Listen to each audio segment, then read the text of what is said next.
our science of candy making videos, we have used sugar to give sweetness to our candy, adding ingredients to it, melting it, changing it. But what is sugar?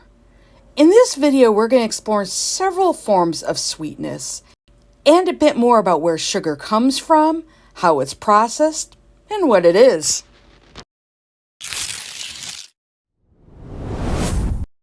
One natural source of sweetness is honey.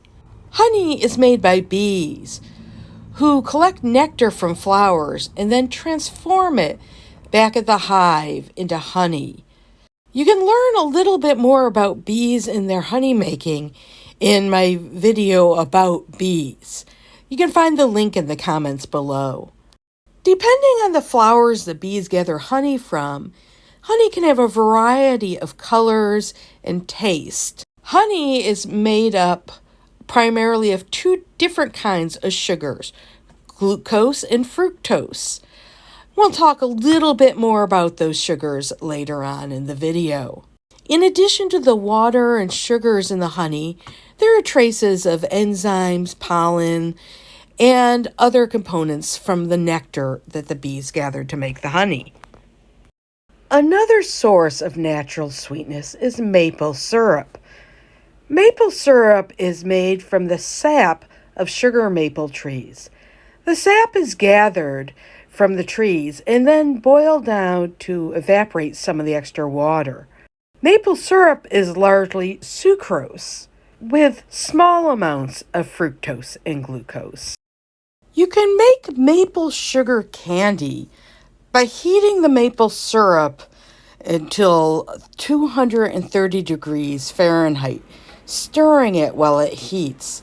Use a much bigger pan than you think you're going to need because it will boil and expand a lot.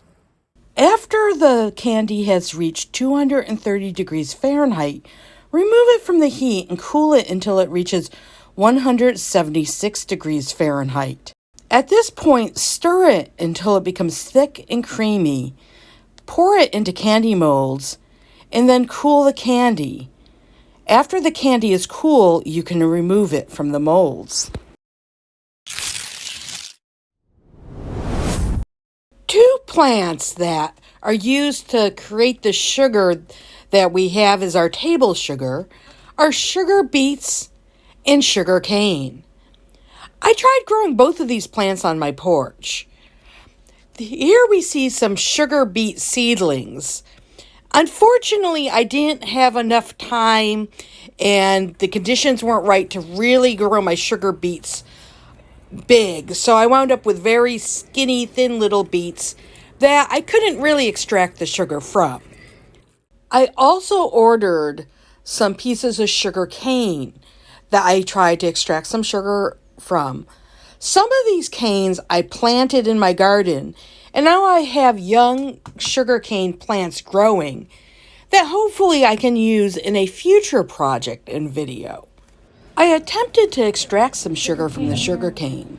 First, I peeled it, chopped it into little pieces, and boiled it, and then drained off the liquid, and continued to heat it until I ended up with a thick sugar syrup. Commercial sugar production from either sugar cane or sugar beets is a much more complex process where the sugar is extracted and then crystallized from these plants. Sugars are simple carbohydrates. The simplest are monosaccharides, molecules that are made up of just one kind of sugar. Examples of this that we've talked about are the fructose and the glucose. Disaccharides are sugars that have combined two of the monosaccharides. An example of this is sucrose, which is made up of glucose and fructose. When we heat our table sugar when we make candy, eventually the heat starts breaking down the sucrose into glucose and fructose.